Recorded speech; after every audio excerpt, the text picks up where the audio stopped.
नमस्कार. श्री स्वामी समर्थ सर्वांना.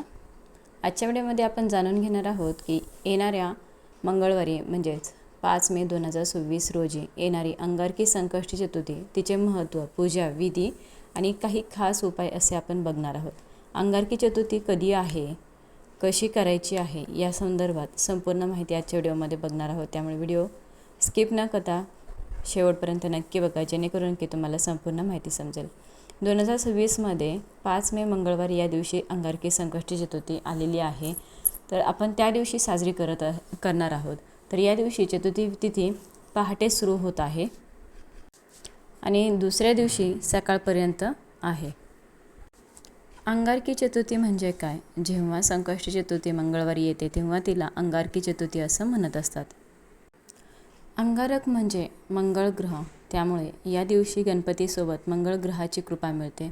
या दिवसाचे महत्त्व ही वर्षातील सर्वात प्रभावी चतुर्थी मानली जाते. तर या दिवशी केलेले व्रत आणि पूजा अनेक पटीने फलदायी ठरत असते. जीवनातील संकटे, अडथळे आणि कर्जातून मुक्ती मिळते. मनोकामना पूर्ण होत असतात, इच्छा पूर्ण होतात. असे मानले जाते की या एका अंगारकी चतुर्थीचे व्रत केल्यानं संपूर्ण वर्षभराच्या चतुर्थीचे आपल्याला फळ मिळत असते. म्हणून अंगारकी चतुर्थीचा व्रत हा सर्वांनी करावा, उपवास करावा.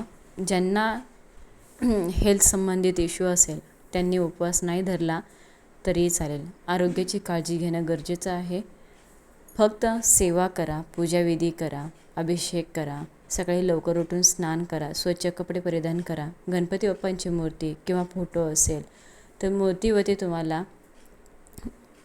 तुम्हाला मूर्तीवरती अभिषेक करायचा आहे. प्रथमतः स्वच्छ पाण्याने आपल्याला अभिषेक करायचा आहे. त्याच्यानंतर पंचामृताने अभिषेक करायचा आहे. कधीही अभिषेक करत असताना मुख्याने अभिषेक करायचा नाही. अभिषेक करत असताना ओम गण गणपतीये नमः या मंत्राचा जप करत तुम्हाला अभिषेक करायचा आहे. त्यानंतर गणपती बाप्पांची मूर्ती फोटोसमोर ठेवावा आणि गणपती बाप्पांना हळदी कुंकू, अष्टगंध, अक्षदा, दुर्वा, लाल फूल, जास्वंद हे अर्पण करावा. अगरबत्ती, दीप ओवाळा. मोदक, लाडू आणि गुळ खोबऱ्याचा नैवेद्य हा गणपती बाप्पांना नैवेद्य अर्पण करावा. गणपती बाप्पाला दुर्वा आणि जास्वंदीची फुले अर्पण करा, कारण की गणपती बाप्पांना अतिशय प्रिय या 2 वस्तू आहेत. ओम गण गणपतीये नमः या मंत्राचा जप करत तुम्हाला संपूर्ण पूजा करत राहायची आहे. गणपती अथर्वशीर्ष पठण करा. नैवेद्य दाखवायचा आहे, आरती करायची आहे गणपती बाप्पांची. या दिवशी आपल्याला दिवसभर उपवास ठेवायचा आहे, उपवास करायचा आहे दिवसभर आणि रात्री चंद्रदर्शनानंतरच आपल्याला उपवास हा सोडायचा आहे. चंद्राला अर्घ्य देऊन गणपतीची पूजा केल्यानंतर व्रत पूर्ण होतं. त्यामुळे आपल्याला चंद्रदर्शनानंतरच उपवास सोडायचा आहे.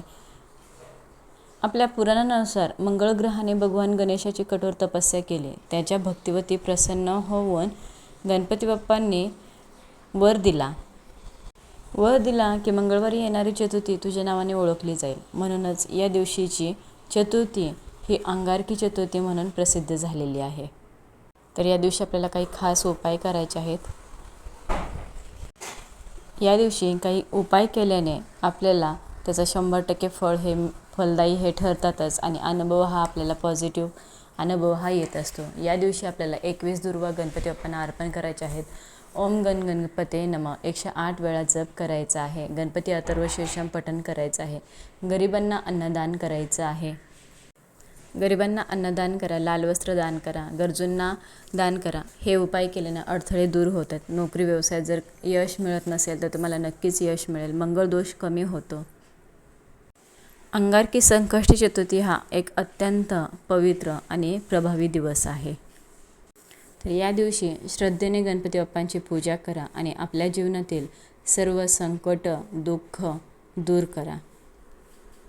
जमेल तेवढी सेवा करा. गणपती बाप्पांना नैवेद्य अर्पण करा आणि पूजा करा, उपवास करा. व्हिडिओ जास्तीत जास्त लोकांपर्यंत शेअर करा. आवडला असेल तर एक लाईक करा. कमेंटमध्ये गणपती बाप्पा मोरया लिहायला विसरू नका.